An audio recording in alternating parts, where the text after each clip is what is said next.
Assalamualaikum warahmatullahi wabarakatuh. Alhamdulillahirrabbilalamin.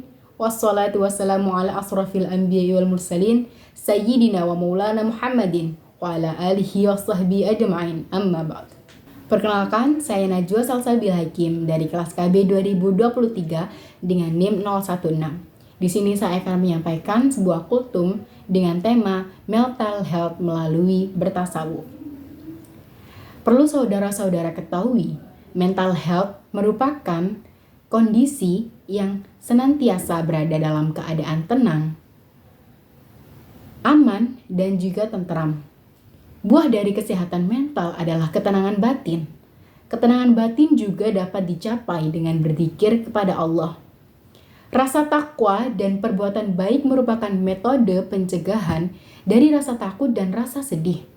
Allah Subhanahu wa Ta'ala yang Maha Suci pasti membuat obat dan juga penawar untuk setiap penyakit, termasuk penyakit mental. Kunci untuk melepaskan diri dari penyakit ini adalah mengubah dan memperbaiki mindset atau pola pikir menjadi lebih positif. Gangguan mental atau jiwa dapat mempengaruhi pemikiran, perasaan, perilaku, dan juga suasana hati. Kondisi ini dapat berlangsung sesekali atau bahkan bisa dalam waktu yang lama. Tanda-tanda seseorang mengalami gejala mental illness atau gangguan mental itu bisa diketahui. Di antaranya adalah yang pertama, dia akan sering merasa sedih. Yang kedua, memiliki ketakutan atau kekhawatiran yang berlebihan. Yang ketiga, mengalami perubahan mood atau suasana hati yang drastis.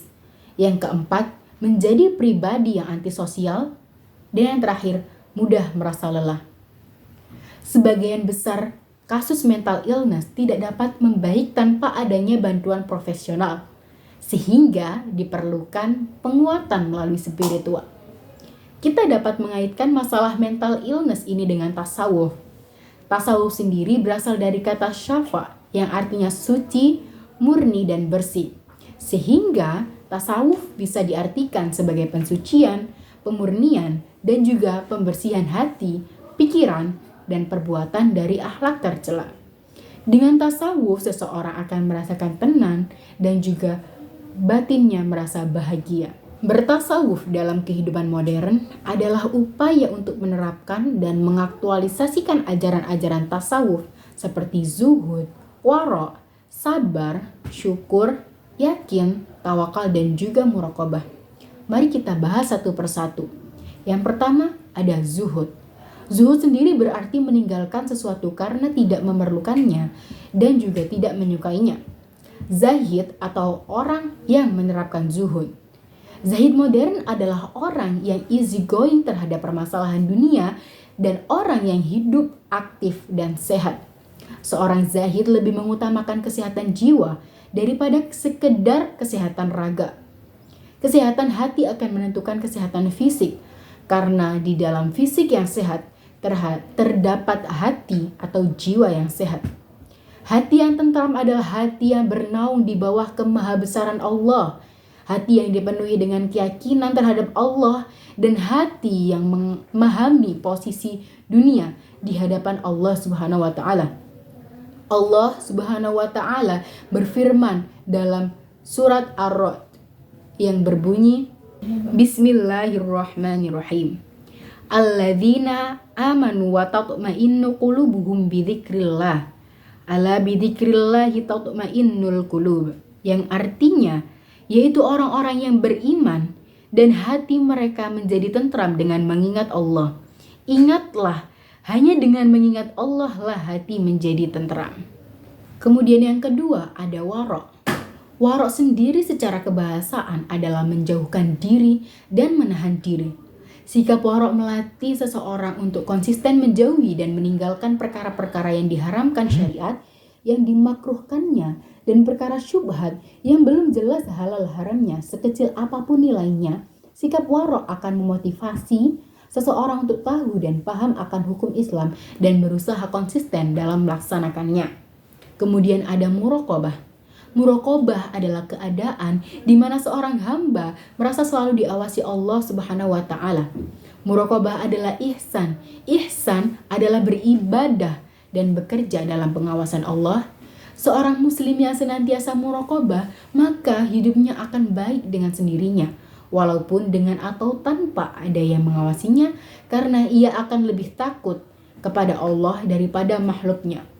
Ia akan menjadikan Allah sebagai polisi hati dan juga pikirannya, sehingga membuatnya senantiasa terjaga dan introspeksi walaupun dalam kesendirian.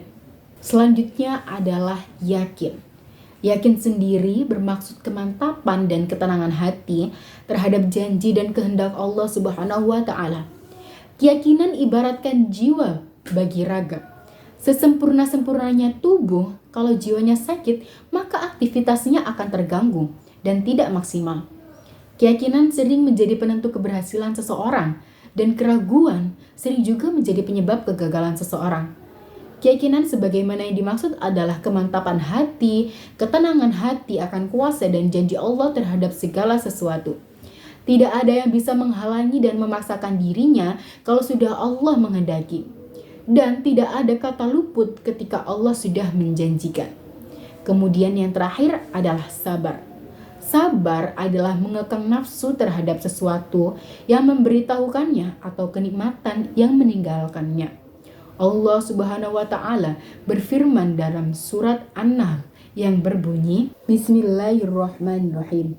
Wasbir wa ma sabruka illa billah, yang artinya bersabarlah, tiada kesabaranmu kecuali dengan pertolongan Allah. Saudara-saudaraku sekalian, kesimpulannya, manusia berakhlak adalah manusia yang suci dan sehat hatinya. Sedangkan manusia yang tidak berakhlak adalah manusia yang kotor dan sakit hatinya. Orang yang suci hatinya akan merasakan ketenangan jiwa dan kebahagiaan. Namun seringkali manusia tidak sadar kalau hatinya sakit. Kalaupun dia sadar tentang penyakit hatinya, ia tidak akan mau berusaha untuk mengobatinya. Padahal penyakit hati jauh-jauh lebih berbahaya ketimbang penyakit fisik. Seseorang yang sakit secara fisik, jika penyakitnya tidak dapat diobati dan disembuhkan, ujung-ujungnya hanya kesengsaraan dunia yang didapatkan. Akan tetapi penyakit hati, jika tidak disembuhkan, maka akan berakhir dengan kesengsaraan dunia dan akhirat.